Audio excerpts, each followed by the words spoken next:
1 spoon நெய் சேர்த்துக்கலாம். கொஞ்சம் எண்ணெய் சேர்த்துக்கலாம். ஒரு 2 டேபிள் ஸ்பூன் எண்ணெய் சேர்த்துக்கலாம். கொஞ்சம் கடுகு உளுத்தம்பயிறு போட்டுக்கலாம். கடுகு கொஞ்சம் கருவேப்பிலை போட்டுக்கலாம்.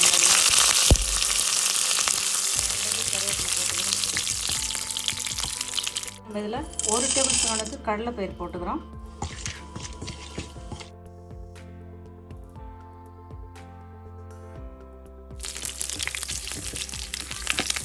உளுந்து போட்டுக்கிறோம். அப்படியே இது பொன்னிறமாக அப்படியே வரணும். இது கூட 2 காஞ்ச மிளகா போட்டுக்கிறோம். நம்ம காஞ்ச மிளகா 2 போட்டுக்கிறோம். ஒரு கைப்பிடி அளவுக்கு தேங்காய் பொடியாக நறுக்கின தேங்காய் சேர்த்துக்கிறேன். நான் கொஞ்சம் முந்திரி பயிர் சேர்த்துக்கிறேன். நான் தேங்காய் முந்திரி சேர்த்து நம்ம இதை அழகாக வறுத்துக்கலாம். அது நல்லா சூப்பராக ஒரு வாசனை அழகாக வருது. 1 ஸ்பூன் அளவுக்கு இஞ்சி கொஞ்சம் பொடியாக நறுக்கி நம்ம சேர்த்துக்கிறோம். எதுக்குனாலும் கொஞ்சம் இஞ்சி சேர்த்துக்கிட்டிங்கன்னா இஞ்சி நல்ல ஒரு வாசனையும் கொடுக்கும். அது செமிக்கல் தன்மையும் அதுக்கு அதிகமாக இருக்குது. அதனால் நம்ம சேர்த்துக்கிறோம். நறுக்கி வச்சு ஒரு பெரிய சைஸ் வெங்காயத்தை நம்ம சேர்த்துக்கிறோம். நறுக்கி வச்சு ஒரு பெரிய சைஸ் வெங்காயத்தை சேர்த்து நம்ம அழகாக இதை வதக்கிக்கலாம்.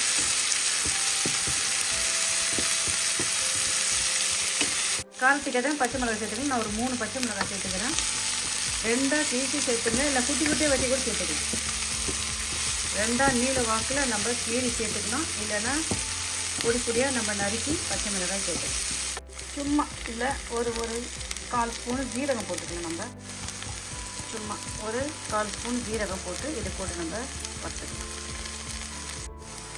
எல்லாமே ஜீரகம் கடுகு எல்லாமே நம்மளுக்கு அழகாக பொரிஞ்சு வந்துடுச்சு. எல்லாம் போதும். இது எல்லாமே ஒரு பொன்னிறமாக வறந்துடுச்சு. இந்த சேமியா நான் சேர்க்குறேன். நான் இதோட சேமியோடைய அளவு ஒரு 400 கிராம். 1 கப்பு சேமியா நம்ம சேர்க்குறோம்.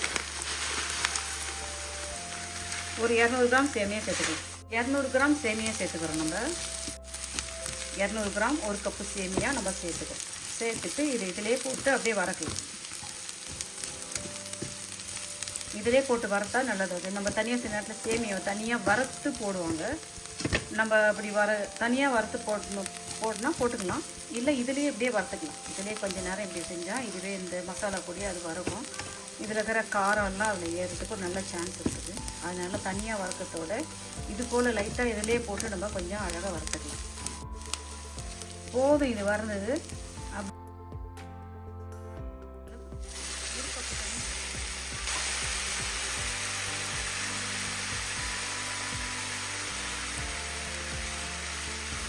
நிறைய தண்ணி சேர்த்துக்கலாம்.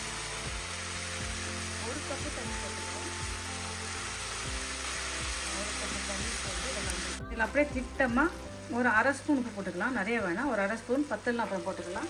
1/2 ஸ்பூன் உப்பு சேர்த்துட்டு தண்ணியோடு சேர்த்து இதை அழகாக கலந்துக்கலாம்.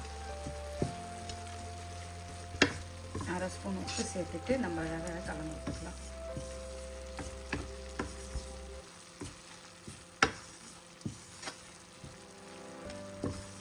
கலந்துட்டோம். போதும்.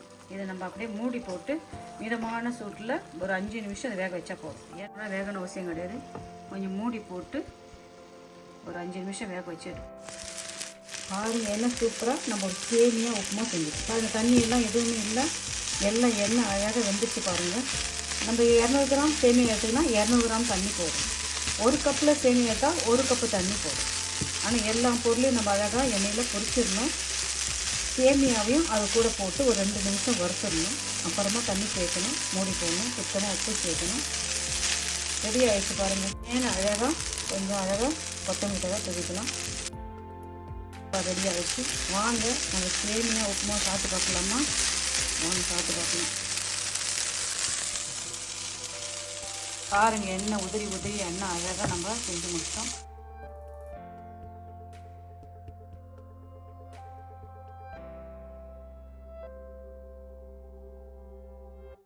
வீட்டில் சேமியா இருந்துச்சுன்னா இது போல் ஒரு எமர்ஜென்சியாக ஒரு உப்புமா செஞ்சு கொடுக்கலாம்.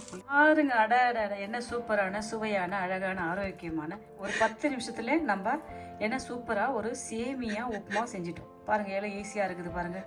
சேமியா உப்புமா எப்படி சாப்பிடலாம் யோசிக்காதீங்க. ஒரு துண்டு இஞ்சி பொடி பொடியாக வெட்டியில் போட்டுட்டிங்கன்னா ரொம்ப நல்லாயிருக்கும். ஜீரகம் போட்டுக்கிறோம் செமிச்சிடும்.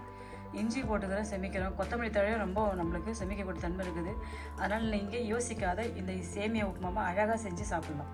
வீட்டுக்காரங்க கெஸ்ட்டு வந்தால் அழகாக இதை செஞ்சு கொடுத்தா அவங்க ரொம்ப விரும்பி சாப்பிடுவாங்க. சின்ன குழந்தைகள் ரொம்ப விரும்பி சாப்பிடுவாங்க சேமியா. ஒரே டெய்லிக்கும் இட்லி தோசை அப்படி கொடுக்கறத விட டிஃப்ரெண்ட்டாக ஒரு நாளைக்கு இது போல் சேமியா உப்புமா செஞ்சு கொடுங்க. ஏன்னா நான் செஞ்ச இந்த வீடியோ உங்களுக்கு ரொம்ப பயனுள்ளதாக இருக்குன்னு நினைக்கிறேன். நீங்களும் இதே மெத்தட் செஞ்சு பார்த்துட்டு நான் செஞ்ச இந்த சேமியா உப்புமா எப்படின்னு சொல்லுங்கப்பா. உங்களுக்கு இந்த வீடியோ பிடிச்சிருந்தா லைக் பண்ணுங்கள், உங்கள் ஃப்ரெண்ட்ஸுக்கும் ஃபேமிலிக்கும் ஷேர் பண்ணுங்கள். எனக்கு யூடியூப் மூலிமா சப்ஸ்கிரைப் பண்ணுங்கள். எனக்கு ரொம்ப யூஸ்ஃபுல்லாக இருக்கும். இந்த வீடியோ பார்த்துக்க ரொம்ப நன்றி.